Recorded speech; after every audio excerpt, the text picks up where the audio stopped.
Кого боялись наши предки?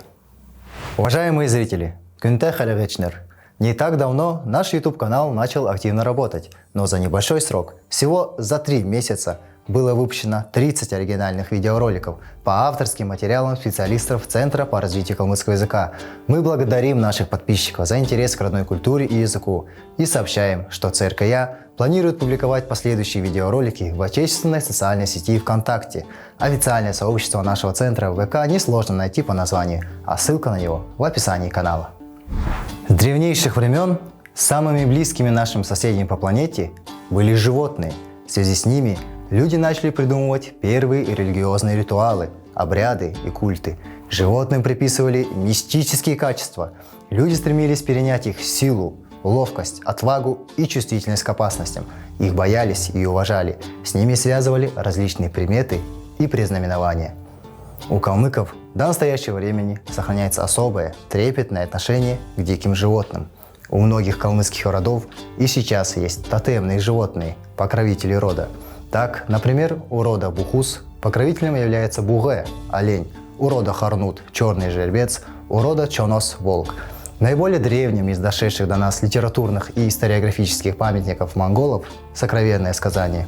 Говорится о том, что предками всех монголов были Борте-Чино, серый волк, и Гоа-Марал, прекрасная лань. Издревле к волку калмыки относились с большим почтением и боязнью. Нередко на его имя накладывали табу, называя место Чоне – волк, Ульдык – воющий, Тенгрин Ноха – божественная собака, Гансхарын Йовдык-Батыр – одиного бродящий герой. Волчьи альчики, когти и клыки калмыки использовали как личные амулеты, нося их на шее или пришивая к одежде. Кстати, так могли делать все, кроме калмыки рода Чонос. Наши предки верили, что сила волка, хранящаяся в таких оберегах, сбережет от несчастий. Они верили также, что волк никогда просто так не нападает на отару овец. А если это происходит, то значит хозяин отары чем-то прогневал небожителей, за что и подвергся такой каре. Волк ничего не делал без указания своих небесных хозяев. Поэтому ни один калмык никогда не жалел, что на его овец напали волки. Старики рассказывали, что первый оторванный кусок мяса от первой схваченной овцы волк подкидывает в небо, поднося таким образом своим небесным хозяевам ДЭДЖ – подношение первой лучшей пищи. Убивали волков наши предки тоже крайне редко, считая, что волки придут мстить и в конце концов изведут весь род убийц. Не меньше почтением в старину у калмыков пользовался дикий кабан. Если к домашним свиньям у калмыков было отношение больше пренебрежительное, как к животным нечистым и примитивным, то к диким они испытывали большое уважение. Вспомните хотя бы то, что богатыри эпоса Джангар называются эпитетом Бодын – вепрь, дикий кабан, животное сильное, свирепое и отважное. Встреча с ним невооруженного человека практически всегда заканчивалась печально. Издревле калмыки говорили «Гахаха дырсын газарте, гамсарын бичаюэ, газаран сеткальте күмünde, санаган бичами дуле». Где свинья рылась, один не ходи. Инакомыслящему человеку мысли не доверяй. Но не так страшна была для наших предков встреча с вепрем, как встреча с лисицей или хорьком. Эти животные, считали калмыки, являются представителями загробного мира. Они предвещают скорую смерть или несчастье. Увидеть лисицу, перебегающую дорогу слева направо, считалось плохим предзнаменованием – муйоре. А если она перебегала дорогу справа налево, плохой приметой это не считалось.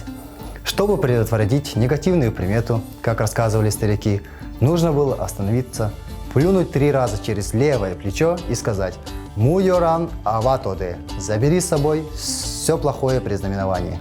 Интересно, но в нашем языке настоящее слово «лиса» практически забыто. Арате – это табуированное название, которое можно перевести как «клыкастая», от калмыцкого слова «аран» – «клык». Настоящее же общемонгольское название лисы – «үнгын». В калмыцком языке сохранилось разве что пословицы «Үкнегисн үкснуга, үнгын девильтен үкче». Не тот умер, кому предвещали смерть, а тот, у кого лисья шуба.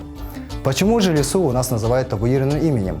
Думается, это было связано со страхом калмыков даже произносить название этого животного. Кстати, вещи из лисьих шкурок калмыки носили очень редко. Но менее связан с плохими приметами заяц. В традиционной культуре заяц Тула считался зверьком не особо опасным, но очень пугливым и быстрым. Иногда бег скакунов эпоса Джангар сравнивали с бегом серого зайца. Однако, если он перебегал дорогу едущему, то его появление предвещало неудачу.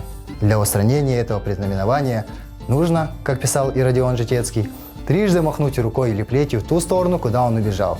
Интересно, что затемнения на лунной поверхности, которые видны человеческому глазу, у калмыков связывались с образом зайца. В айратских буддийских текстах одним из эпитетов Луны является эпитет Туулата – зайцем. Почти не знают наши современники о дурных предзнаменованиях, связанных с хорьком – кюрне. Если хорек заберется в дом или во двор, а тем более если залает на человека, это дурной знак, предвещающий скорую смерть тому, кто с ним встретился. Ведь хорек был одним из ближайших сподвижников хозяина Нижнего мира, мира мертвых. Наши предки верили, что острые зубы у хорька направлены на того, на кого он лает. Зубами своими хорек указывает ирликам, прислужникам хозяина смерти, что этого человека пора забирать. Так считали старики-калмыки. Чтобы предотвратить это дурное предзнаменование, полагалось убить животное, а после обратиться к монахам, затем, чтобы они прошли особые молитвы. Еще одним животным, которого калмыки очень боялись, был крот – сохор-нумын. Много столетий калмыки передавали из поколения в поколение легенду о том, что Будда наказал крота за какой-то грех тем, что отнял у него зрение. Вернуть его он обещал лишь в том случае, если крот за одну ночь от наступления темноты до рассвета выроет 100 нор. Однако каждый раз бедный крот выкапывает только 99. И если норка крота окажется в юрте калмыка, а хуже, если крот выберется из нее и покажется людям, то хозяин должен перенести юрту за светлое время суток 7 раз на новое место, иначе несчастье ожидает всю его семью. Жалко, что сегодня уникальное мировоззрение наших предков, их верования, отношение к окружающему миру, их обычаи и приметы, забываясь, стремительно уходит в прошлое. Сделать современным, интересным и важным то уникальное наследие, что досталось нам от них, одна из наших главных задач. Давайте делать это вместе, и тогда мир будет сиять яркими красками многообразия многонациональных культур.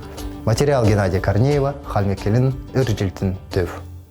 Уважаемые зрители, Кынте Халягачныр, подписывайтесь на канал Центра развития калмыцкого языка, делитесь видео, ставьте лайки и оставляйте свои комментарии, ведь эти видео мы записываем для вас, и для нас очень важны ваши отзывы.